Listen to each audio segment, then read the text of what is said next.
Hello everyone. सर्वप्रथम सगळ्यांना श्री स्वामी समर्थ.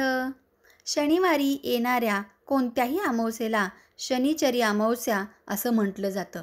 शनिवार हा दिवस भगवान शनिदेवांना हा समर्पित आहे. खास आहे हा दिवस त्यांच्यासाठी. जो कोणी भक्त शनिवारी त्यांच्या चरणाशी समर्पण देतो, स्वतःला समर्पण भावाने अर्पण करतो, झोकून देतो, त्याला शनी महाराज तितका त्रास देत नाही जितका त्याच्या नशिबात असतो किंवा त्याच्या भाग्यात लिहिलेला असतो. हे लक्षात ठेवा. म्हणून यंदाची आलेली ही शनी अमावस्या ही काही साधीसुधी अमावस्या नसून विशेष आहे, कारण यामध्येच सूर्यग्रहण आहे. सूर्यग्रहण आहे, त्यामध्येच शनी अमावस्या देखील आहे. म्हणूनच हा जो संयोग बनलेला आहे या वर्षामध्ये, हा सूर्य आणि शनीची युती होण्याचं सकारात्मक आणि नकारात्मक दोन्ही प्रभाव दाखवणारा असा सांगत आहे. भले सूर्यग्रहण भारतात नाहीये, दिसणार नाहीये भारतामध्ये, पण त्याचा प्रभाव तर नक्कीच दिसणार आहे. प्रत्येक राशीवर त्याचा प्रभाव हा जरूर जाणवणार आहे. सूर्यग्रहण आणि शनी अमावस्या बरोबर आपल्याला जी भेटत आहे त्याच्या एक दिवस नंतर लगेच आपला नवीन वर्षाचा प्रारंभ होत आहे. नवरात्र, चैत्र नवरात्र सुरू होत आहे. गुढीपाडवा आहे.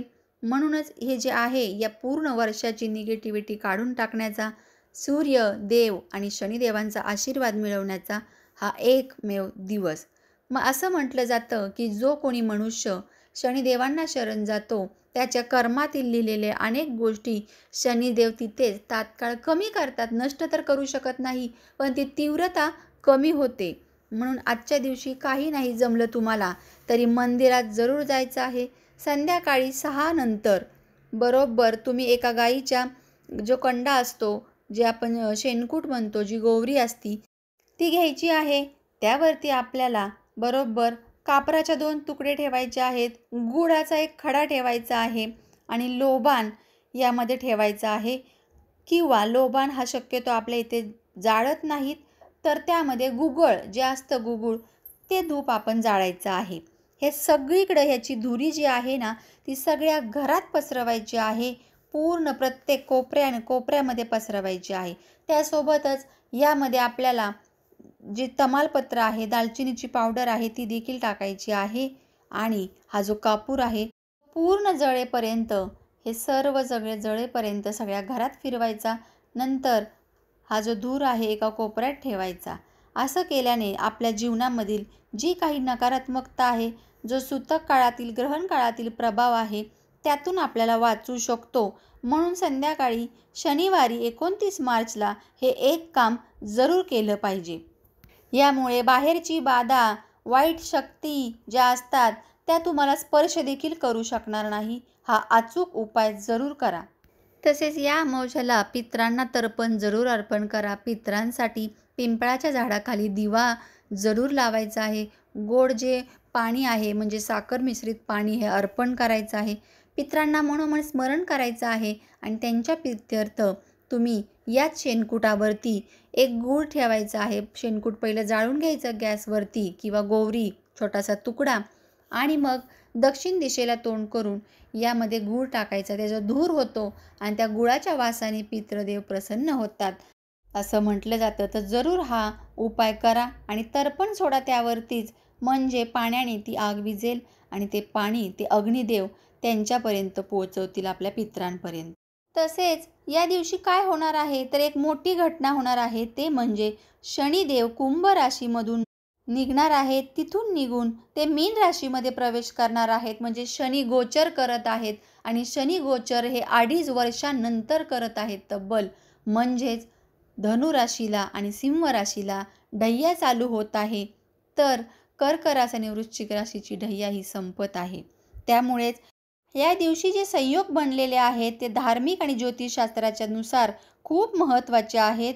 म्हणून तुम्ही जरूर मारुतीच्या मंदिरात जा, शनी मंदिरात जा, तिथे नारळ अर्पण करा, नारळ फोडा, तिथे दिवा जो आहे तेलाचा लावा, तिथे आरती म्हणा, मनाउमन तुम्ही प्रार्थना करा.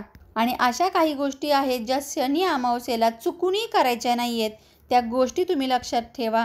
जीव जंतू यांना कोणत्याही प्रकारची हानी आपण करायची नाही आहे.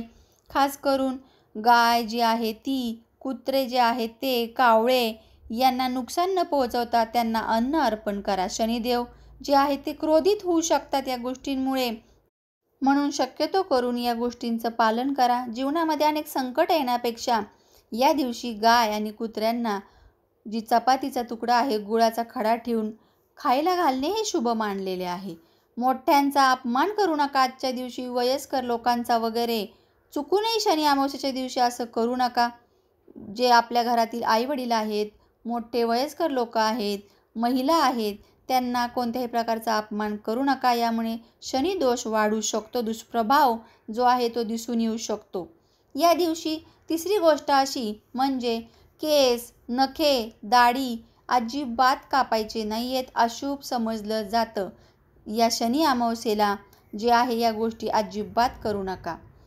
असे केल्याने सगळ्यात भारीत भारी बाधा म्हणजे तीव्र बाधांचा सामना करावा लागतो आणि कार्य बनता बनता बिघडून जातात. चौथी गोष्ट म्हणजे मांस, मदिरा यांचं सेवन करू नका. तामसिक भोजन जे आहे ते अजिबात करायचं नाही आहे. यासोबतच तुम्ही सात्विक अन्न ग्रहण करायचं आहे. त्याबरोबर चिडणे, चिडचिड, छळ, कपट, वेगवेगळ्या पद्धतीने अनेकांना बोलणे, टोचून बोलणे, टोमणे मारणे असल्या गोष्टी अजिबात करू नका.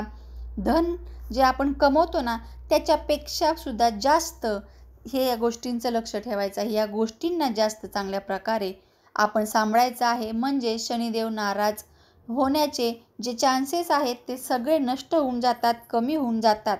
धार्मिक मान्यतांच्या अनुसार शनी अमावस्या काही उपाय असतात, त्यामुळे देखील आपल्याला विशेष फलदायी प्राप्त होते. पण गरजवंतांना अन्न, वस्त्र आणि तेलाचं दान केलं तरी देखील आपल्याला खूप चांगले प्रभाव दिसून येतात. पिंपळाच्या झाडाची पूजा करायची आहे तुम्हाला सांगितलं. शनी मंदिरामध्ये तेल चढवायचं आहे. हनुमान चालिसाचा पाठ करायचा आहे शनी अमावस्येला. आणि सूर्यग्रहणाच्या दरम्यान मंत्र करायचा आहे. सूर्याचा मंत्र म्हणू शकता, ज्यामुळे जीवनामध्ये आपल्या ऊर्जा ही वाढू शकते. विशेष करून शनी मंदिरामध्ये जाताना तुम्ही काळे तीळ, उडीद काळे अखंड हे घेऊन जायचं आहे. खडे मीठ घेऊन जायचं आहे. एक लिंबू अखंड घेऊन जायचं आहे. हे सर्व काळ्या कापडामध्ये बांधायचं आहे. स्वतःवरून अँटी क्लॉकवाईज 8 वेळा फिरवायचं आहे. आपल्याच डोक्याभोवती उजव्या हाताने अँटी क्लॉकवाईज घड्याळाच्या दिशेने थांबून बघायचं आहे. आणि मग ही पोटली तिथे जाऊन शनी मंदिरामध्ये जाताना एक गोष्ट लक्षात ठेवायची म्हणजे कधीही शनी महाराजांचं दर्शन समोरासमोर घ्यायचं नाही. त्यांच्या नजरेला नजर कधीच मिळवायची नाही.